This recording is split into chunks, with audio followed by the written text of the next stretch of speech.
अस्सलाम वालेकुम दोस्तों, आज की वीडियो में हम बात कर रहे हैं के जो कि एक हिंदुस्तानी सिंगर है। कृष्ण कुमार कन्नाथ एक हिंदुस्तानी गुलकार थे जिन्होंने हिंदी, तमिल, तेलुगु, मलयालम, मराठी, बंगाली और गुजराती फिल्मों में गाना गाया। वो के नाम से मशहूर थे।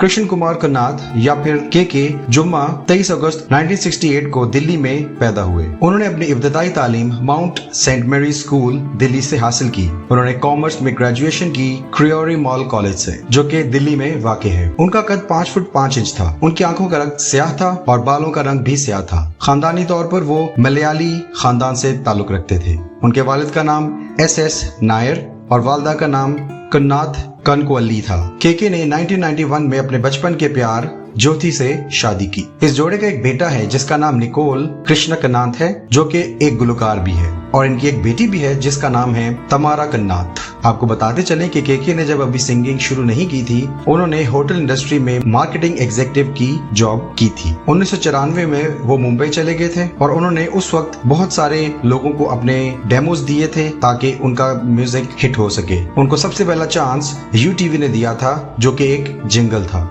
उन्होंने बॉलीवुड में अपना बड़ा ब्रेक उस वक्त हासिल किया जब उनको हम दिल दे चुके सनम, जो कि 1999 में रिलीज हुई थी, का गाना मिला जिसका नाम था तड़प तड़प। वैसे तो उन्होंने तकरीबन हर लैंग्वेज में गाना गाया जो कि उनको आती थी। हिंदी में उन्होंने 500 से ज्यादा गाने गाए। तमिल, तेलुगु, कन्नड़, तमिल, तेलुगु, मलयालम, मराठी, बंगाली और गुजराती जुबानों में उन्होंने तकरीबन 200 से ज्यादा गाने गा चुके थे। 2003 में उनको फिल्म झंकार बीट्स के लिए अवार्ड मिला। गाने का नाम था तू आशिकी है। 2012 में उनको नेशनल अवार्ड मिला फिल्म जिंदगी कैमरा एक्शन के गाने चलते जाना है। 2005 में भी उनको बेस्ट प्लेबैक सिंगर मेल का अवार्ड मिला। आपको बताते चले कि उनको खानों में साउथ इंडियन कुजीन और पेस्ट्रीज बहुत पसंद थी।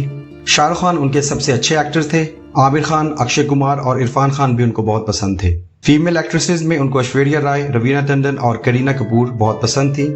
सिंगर्स में उनको हरिहरन, किशोर कुमार, शान और मोहम्मद रफी साहब बहुत पसंद थे। उनके मुताबिक बेस्ट म्यूजिशियन AR रहमान थे, प्रीतम, आरडी बर्मन, माइकल जैक्सन, बिली जोएल, ब्रायन एडम्स, स्टिंग और एयर सप्लाई। के बारे में हम कुछ फैक्ट्स बताते हैं।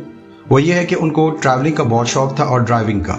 आपको ये भी बताते चलें कि के ने कभी भी musical training, formal musical training कभी नहीं ली। अपने करियर के स्टार्ट में जब वो जॉब किया करते थे, जब उन्होंने जॉब क्विट की तो उन्होंने एक कीबोर्ड परचेज की जिससे वो जिंगल्स बनाया करते थे। आपको ये भी बताते चलें कि जब तक उनको मूवीज में ब्रेक मिला उतनी देर तक वो 3500 जिंगल्स 11 जुबानों में गा चुके थे, और वो भी सिर्फ 4 सालों में।